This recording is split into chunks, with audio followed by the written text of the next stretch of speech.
Hey Phoenixou, ici le Phoenix. Aujourd'hui, retour sur mes lectures de manga du mois de novembre.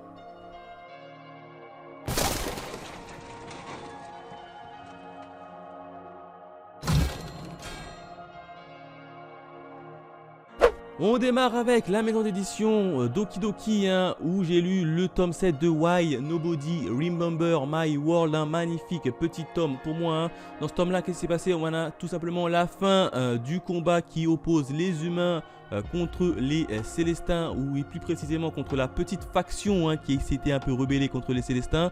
Donc c'est plutôt bien, puisqu'on a le leader de cette faction qui va se taper contre le leader des humains, et ça c'est juste magnifique. Regardez le leader, il est d'ailleurs sur la jaquette, voilà, j'espère qu'on le voit plutôt bien, voilà, là c'est mieux sans reflet.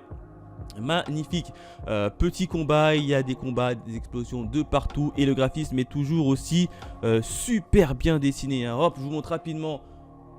Voilà à l'écran, regardez-moi ce graphisme, juste magnifique. Moi personnellement je kiffe vraiment cette petite série, et je me dis qu'en animé, franchement s'ils le sortent en animé, ça va faire un carton, et je suis extrêmement ravi, pour moi en tout cas, de cette série. On continue avec la maison d'édition Delcourt Tonkam, où j'ai lu le dernier tome de Survivor Club, l'ultime et le dernier tome avec le tome 3 de cette série. Je l'ai commencé en 2021 et puis je l'ai fini en 2021, donc c'est une petite série qui est très courte mais qui est très bonne, il n'y a rien à dire. J'ai juste aimé cette petite série. Alors au niveau de la fin, on a eu un dénouement qui se finit bien. J'allais dire qui se dénoue bien, mais ça n'existe pas comme mot. Qui se finit plutôt bien. On a eu les réponses à nos questions qu'on se posait, donc ça c'est plutôt pas mal. Alors moi je vous conseillerais que si vous lisez ce titre de le lire d'une traite, le tome 1, le tome 2, le tome 3, puisque moi j'ai dû attendre à chaque fois les 3 mois de sortie, d'attente là, lié à l'attente. Et du coup je me rappelais pas franchement qui était qui avec les noms. Là je pense que si vous le lisez d'une traite, vous allez tout simplement kiffer. D'ailleurs moi je vais essayer de me le retaper d'une traite pour apprécier un peu plus cette lecture, mais très honnêtement elle est excellente. Alors bien évidemment je vous rappelle que c'est pas à mettre entre les mains de tout le monde, puisque c'est un manga assez violent et pour public averti, donc ne le mettez pas entre les mains de tout le monde. Mais quoi qu'il arrive, on a nos réponses, même si la fin reste quand même ouverte, donc il laisse présager, qui peut laisser présager une petite suite, une petite version une petite saison 2, pourquoi pas. En tout cas on a eu toutes nos réponses concernant nos questions sur cette série dans ce tome 3, et ça c'est plutôt pas mal. On continue avec la maison d'édition Pika, où j'ai également terminé un magnifique tome que tout le monde connaît je pense, l'attaque des titans, ou SNK, avec le tome 34. Et oui, je me suis chopé le tome 34, la version classique. J'ai pas pris la version collector avec une autre jaquette. Celle-ci, elle me convient. Et qu'est-ce que je peux vous dire sur l'attaque des titans? Et ben l'attaque des titans, j'ai fait d'ailleurs une vidéo que vous pouvez retrouver ici sur le dernier tome, où je parle en long et en large sur le dernier tome. Globalement, c'était une belle série. La fin est plutôt belle.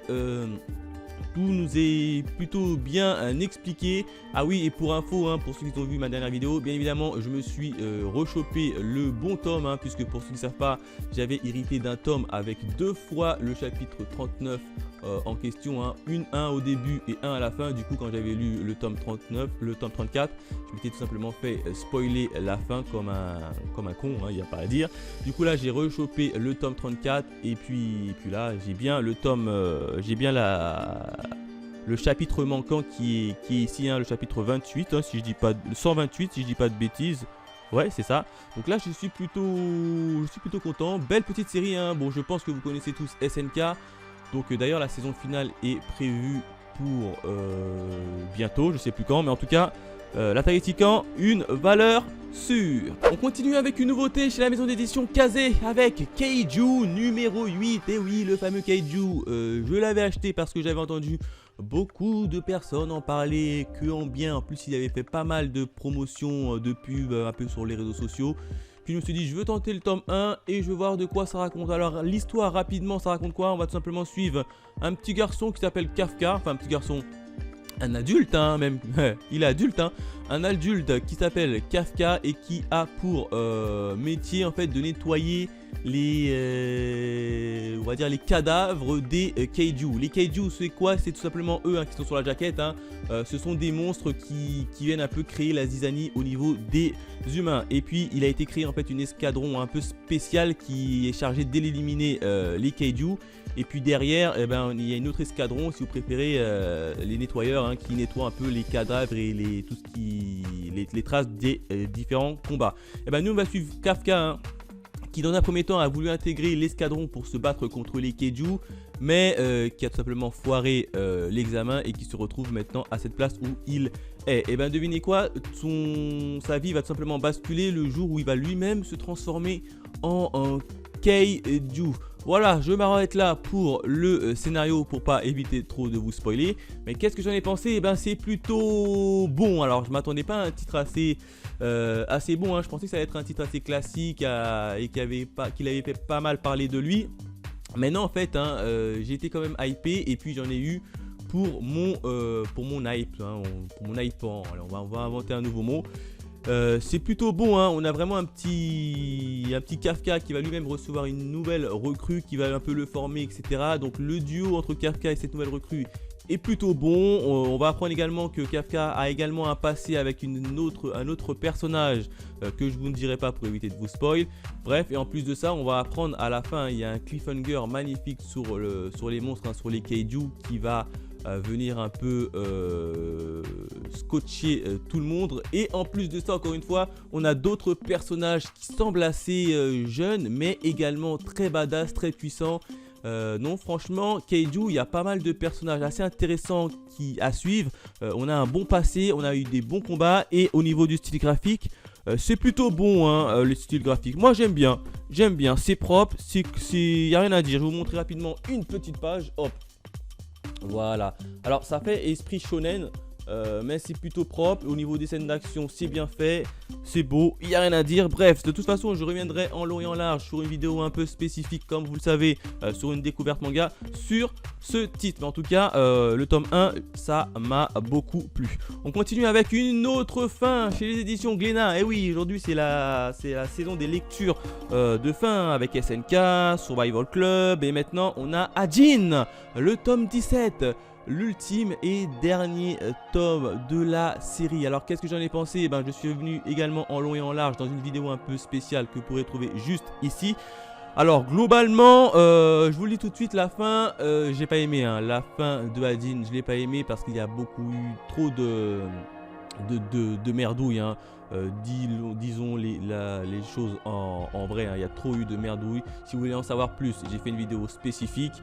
Je suis un peu déçu au niveau de ce titre. Par contre, au niveau graphique, c'est toujours aussi cool. Moi, j'aime bien les personnages Sato, un peu le thriller policier, etc. Mais la fin, elle est totalement foirée. Je vous le dis dès maintenant. Si vous voulez en savoir plus, allez voir ma vidéo dessus. Allons, on continue avec l'avant-dernière lecture où j'ai lu Valkyrie Apocalypse, le tome 8. Magnifique tome 8, magnifique lecture qui m'a un peu redonné le moral après avoir lu Ajin. Avec cette fois-ci deux nouveaux combattants qui viennent. Alors du côté des divins, c'est le divin, j'ai oublié son nom, le divin hindouiste, comment il s'appelle, j'ai oublié son nom. Shiva, voilà. C'est Shiva qui va se taper contre le meilleur des sumo du côté humain. Là également, j'ai oublié son nom. Bref, de toutes les façons, je vous ferai une petite review sur le tome 8 qui va sortir prochainement. Mais en tout cas, il va se passer pas mal de choses, notamment un peu une petite rébellion du côté des humains, des divins plutôt, des divins. Bref, je ne vous en dis pas plus, ma vidéo sur le tome 8 review sortira bientôt. Et enfin, toujours du côté des chez Kyun, dernière petite lecture avec Darwin Games, le tome 23. Oh, il y avait pas mal de temps que j'avais pas lu Darwin Games. Je crois que la dernière fois, ça remonte à quasiment 4 à 5 mois que je n'avais pas lu Darwin Games.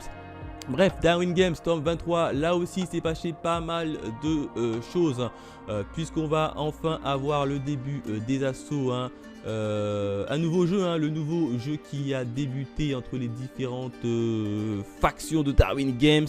Bref, c'est juste époustouflant. D'ailleurs, il faut que je vous fasse aussi la review du tome 23. Je crois que la dernière review que je me suis arrêté, c'était au tome 22, si je dis pas de bêtises, hein. Bref. De toutes les manières, j'ai fait également les reviews sur ce titre-là. Elle sortira prochainement puisqu'il y a pas mal de choses à dire sur ce tome 23 et c'était juste magnifique. Voilà ce que je pouvais dire au niveau de mes lectures du mois de novembre. N'hésitez pas à me dire dans les commentaires quelles ont été pour vous vos lectures. Est-ce que vous avez kiffé Kaiju? Est-ce que vous avez fini la fin de SNK? Qu'est-ce que vous en avez pensé? Ou bien est-ce que vous avez fini la fin de Hajin?